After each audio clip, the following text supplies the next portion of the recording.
Hello and welcome to this video. My name is Linus Kiramat, a trainer with the Kenya Lift program. In today's video, we're going to do boldface statements. This is a question type that appears in critical reasoning.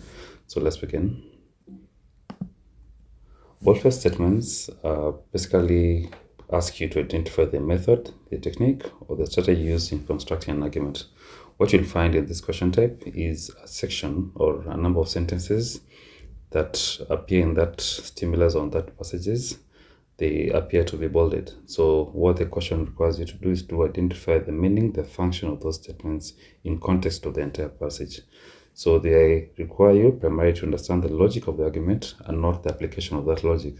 Meaning you have to understand the flow of thought that the author is providing for us or for you. Right? So there are also exercises in properly identifying conclusions, premises, and contextual information. Meaning for you to properly understand the meaning or the context or the bolded statements appearing in that passage, you have to know the different sections of that passage. Primarily, before you actually, or what applies to all critical reasoning questions, is you have to identify the premises of that passage, the premise, the conclusion of that stimulus. What are the underlying assumptions? How are you able to apply that information to, for example, when you encounter inference questions? So for you to properly identify, correctly get the correct answers to this question type, you have to be actively involved in the passage.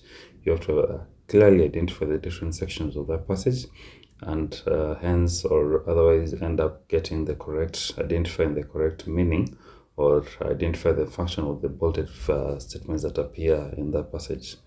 So that is that. Then the question requires you to describe the roles played by bolded phrases in an argument, right?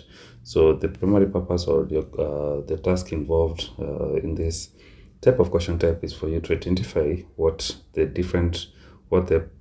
boldface statements, what is the role in that passage or in that stimulus. So that is the primary role or job that you have to do.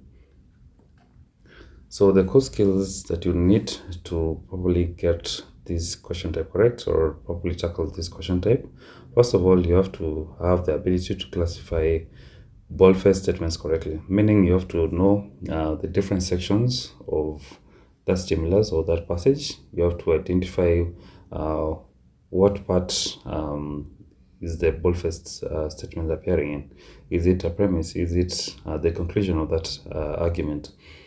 These contextual information that you need to identify a certain reasoning that the author of that passage is putting forward. So you have to, that is a really important skill or ability for you to properly tackle this question. And secondly, the ability to link the related statement to the conclusion of the argument. So when you're reading through that passage, first of all, you can ignore those bolded statements, try and get the logic behind that entire passage. Then, after knowing the logic flow or identifying the different parts of that passage, then try and get or identify the role of that bolded statement in context of the entire passage. If you are able to, for example, link, if you correctly identify that this boldface statement serves as the premise, and probably the next boldface statement will be serving as a conclusion of that passage, then the better for you, right? So the point is being able to identify the different parts of that passage, and if you can clearly identify the roles that, or the part that these boldface statements play in context of the entire passage, then you're on the right track to getting the correct answer. Then understand the purpose of the argument, know what the author of that argument is driving at, right? Are they trying to convince you about something, right? Is it part of an argument to sway you to a particular school of thought, you know? Are they trying to inform you? Are they trying to educate you, right? So if you understand the purpose of that argument, then it will be easier for you to identify the roles that the boldface statements play in context of the entire passage. Then, strategy to employ in this question type that could help you narrow down to correct answers at the shortest amount time period. First is to read the entire paragraph or the stimulus actively. This analyzes all critical reasoning questions as well as reading comprehension questions. You have to read actively, being able to know the role of the different sentences in the context of the entire passage, being able to identify small details here and there, being able to identify your premises, the conclusion, also being able to identify the underlying assumptions. If you are able to do that when you're reading through that passage, then the better for you. Then secondly, identify the role that parts of the stimulus play before looking at the answer choices. This is just to enforce the point that you have to know what the different parts of the passage are. If you are able to identify the premise, then able to identify the conclusion, underlying assumptions, contextual information, when you're reading through the passage, then it becomes easy for you to actually pre-think an answer, because by the time you're done reading the passage, you would have known what the boldface statements, what role they're serving in that passage, right? Then do not do one boldface at a time. That is, do not rush to sort of combine the two sets of statements. Just tackle each separately. Then it becomes easy for you to understand each of the two statements separately, then later on being able to link the two. Because when you go to the answer choices, they will have separated the two. One part being explaining the role of one boldface statement, and the other part explaining the role of the other boldface statement. So if you can do one at a time, then you'll be able to correctly get the correct context of that statement, or those statements. Sorry. Then watch out for multiple positions are an issue, right? So this still underscores the point 3, which says do one boldface at a time. That is, identify one boldface, know the meaning of that, know the role it's playing, right? So because most of the time you'll find one in boldface in one section of the passage and the other at the latter part of the passage, So if you know, most of the time in a normal passage, at the beginning of the passage you'd find the premise normally, usually, but in some cases that could have been mixed up, So if you know what this boldface statement serves, or what the role of that boldface is in that section of the passage, then it will be easy for you to identify the other boldface statements, because sometimes you'd find that if you link the two, you'd find some sort of convolution. You'll get confused probably because if you link the two, there's a collision of ideas, and the main purpose here is to find the role of the different statements in context of the entire passage, right? So don't get mixed up in the different positions that you might find yourself. Then again, remember, this is an argument being put forward by the author of the passage. So they would want to nudge you to a certain line of reasoning, So if you know what the different, and again, the role, the primary objective here is to find the logic, how the flow of logic in that passage, right? So if you can find or identify the correct position of one boldface statement and the other, then the better for you. Then do not get lost in the verbiage of the answer choices.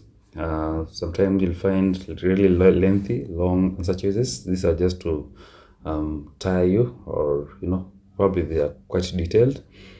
Just make sure you understand, or you're just flowing, understanding the flow of language.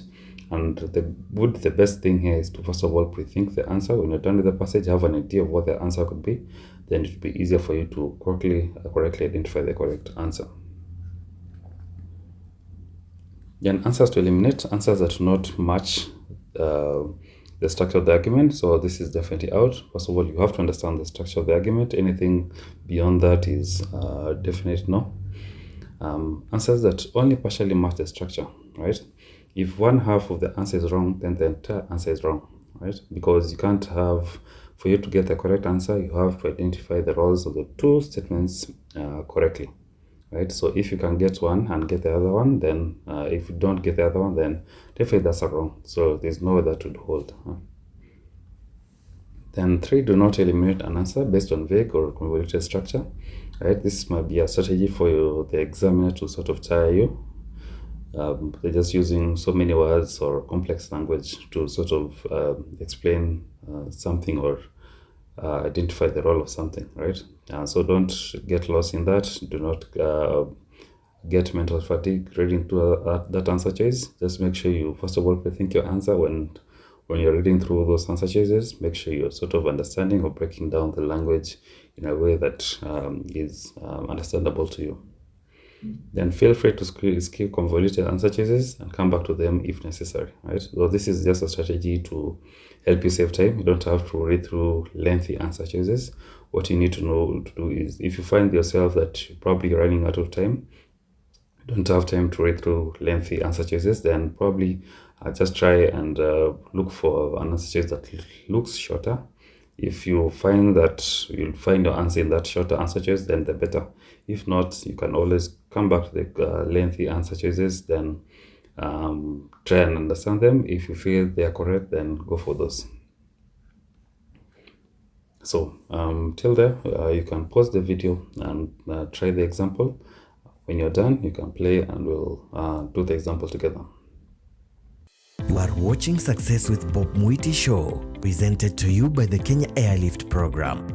The Kenya Airlift Program is an award-winning education financing scheme that helps bright Kenyan students to pursue graduate studies in North America, regardless of their financial background.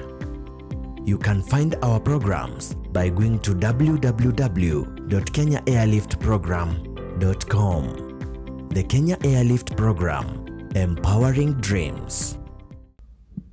So the passage reads, although it's a common perception that philosophy has no practical application to the real world, history suggests otherwise. In fact, the word philosophy itself derives from the Greek roots philos, meaning love, and sophos, which means wisdom. Taken together, the word philosophy literally means love of wisdom. The question is, the bold phrases play which of the following roles in the argument above?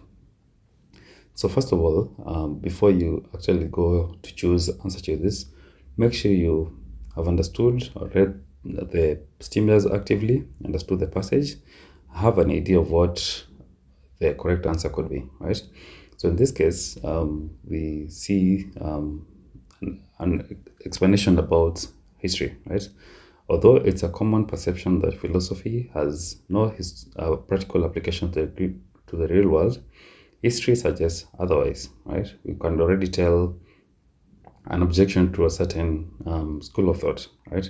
In fact, the word philosophy itself derives from the Greek roots philos, meaning love, and sophos, which means wisdom. Taken together, the word philosophy literally means love of wisdom, right?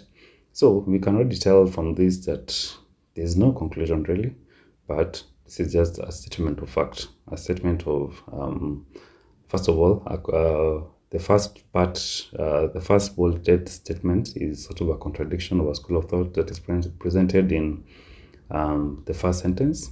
And then lastly, the last sentence, the first part is here. Then the place where you find the second bolded phrase is the last sentence of this passage, and it more or less is trying to agree with what the contradiction was, the first contradiction laid out in the first sentence, right? So let's try and find an answer choice that agrees with that sort of reasoning. A, the first phrase states the conclusion, and the second phrase offers support for that conclusion. Reading through this passage, I don't think we can see any form of conclusion anywhere. More or less, this is a statement of fact, or this is entirely a premise. There's no, we can't really see that there's a conclusion here. So for any answer to insinuate that there's any of these bullet phrases serve as conclusion, then that will definitely be misleading, right? So A, the first phrase states the conclusion, and the second phrase offers support for that conclusion. The first phrase is definitely not a conclusion, and the second cannot offer support to something which is not a conclusion. So A should be out. B, the first phrase introduces evidence supporting a conclusion, and the second phrase contains that evidence, right? Again, we don't have a conclusion in this passage, and for an answer choice, or what B is insinuating, that the first phrase is providing evidence supporting a conclusion, that would definitely be wrong or misleading. So B is out. The first phrase contains an objection to a common perception, and the second phrase offers support for that objection. This is in line with what we got from our understanding of the passage. This first bolded statement is objecting to what was initially said in this sentence, right? This initial sentence is saying, although it's a common perception that philosophy has no practical application to the real world, history suggests otherwise, right? So history basically is objecting to the popular belief that philosophy has no practical application to the real world, right? Moving on, in fact, the word philosophy itself derives from the Greek roots philos, meaning love, and sophos, which means wisdom. Taken together, the word philosophy literally means love of wisdom. So we can see that the second statement, the second bolded-faced statement, is more or less supporting the first bold-faced statement, which says history suggests otherwise, right? This goes ahead and sort of tells us that the word philosophy literally means love of wisdom, which is more or less in support of the first bolded statement, right? So I think C should be it. Let's look at the other answer choices. The first phrase states a premise on which the conclusion is based, and the second phrase offers a supporting definition. Again, we don't have a conclusion in this passage, so for D to insinuate that, that's out. E, the first phrase defines a word crucial to the argument, and the second phrase states the conclusion, right? The first phrase is definitely does not offer a definition of something. More or less, we found out that it is an objection to a certain line of reasoning, so is out. So correct answer to this is C. The first phrase contains an objection to a common perception. We have found the perception is that philosophy has no practical application to the real world. The second phrase offers support for that objection, meaning its application to the real world is that the word philosophy literally means love of wisdom, right? So C is the correct answer. Let's look at another example. You can go through it, then play the video when you're done. The passage reads, ordinary automobile engines can be converted to run on ethanol, which can be produced from corn and other grains. In the United States, ethanol is currently much more expensive than gasoline, and there is no prospect that the price of ethanol will decrease. Perhaps, as petroleum reserves continue to dwindle, the price advantage of gasoline will diminish and eventually disappear, and ethanol will displace gasoline as the primary automobile fuel. However, few people in the United States could afford to use the automobiles as they do now if gasoline was as expensive as ethanol. So if ethanol does replace gasoline, a major change in transportation habits will be bound to occur in the United States, right? This is a classic example of a passage which just flows the normal logical flow of passages, meaning we have clearly cut out premise and our conclusion is clearly laid out, right? So premise again is any information that would give context or would give evidence in support of a certain line of reasoning.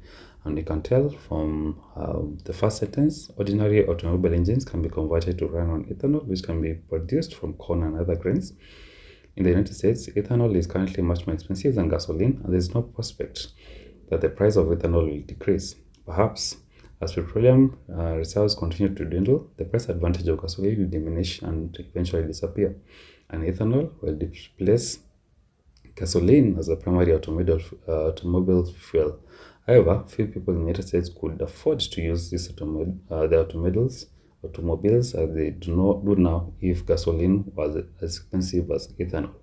So this is just some background information about ethanol, the pricing, the effects it would have if people decided to use gasoline as a form of fuel, right? This is just contextual information, and that would form the premise of this passage. So the conclusion, so already you can tell a conclusion indicator here. So if ethanol does replace gasoline, a major change in transportation habits will be bound to occur in the United States, right? So already we are given context that if people were to shift to, if if gasoline became scarce because the reserves are dwindling, then it will be expensive for automobile owners to use their vehicles, And so, for the conclusion of this is that if ethanol does replace gasoline, right? If ethanol becomes cheaper than gasoline, we already know that ethanol is expensive. So, if it occurs that the price of ethanol is lower than gasoline, a major change in the transportation habits will be bound to occur in the United States, meaning fewer people would use their automobiles, right? So, from the understanding of this passage, we can tell that the first bolded phrase is a form of judgment or an opinion being put forward, because there is no prospect that the price of ethanol will decrease, right? We can tell from the strong, the use of extremity here, like a strong negation of an opinion. There is no prospect that the price of ethanol will decrease, right? So if they've offered a strong opinion of something, they're offering judgment on something, So there's no prospect that the price of ethanol will decrease, right? So if that decreases, we're told that it will not decrease, right? So, and our conclusion is saying if ethanol does replace gasoline, a major change in the transportation habits would be bound to occur in the United States, right? So, A is giving us a judgment on something, and then the second phase statement just concludes the argument, right? So, A, the first is a judgment that is used to support the main conclusion of the argument, and the second states that conclusion, right? So the first is a judgment that you support the main conclusion of the argument. The second states that conclusion. So the main conclusion of the argument here is what you have found out, that if ethanol does replace gasoline, a major change in transportation habits will be bound to occur in the United States. And we'll be told a scenario where if gasoline were more expensive than ethanol, then people would not be able to afford to use their automobiles. So A should be correct. B, the first is a judgment that is used to support the main conclusion of the argument. The second provides further conclusion for that, further support for that conclusion. We already know that the second is the conclusion. So for B to insinuate that the second part provides support for the conclusion is definitely misleading and it's wrong. C, the first is a judgment that was used to support a position against which the argument is directed. The second states the main conclusion of the argument, right? So this is partially right. The second part is right, but the first is definitely out because the first is, of course, it's a judgment, but is what C is telling it that it is used to support a position against which the argument is directed, right?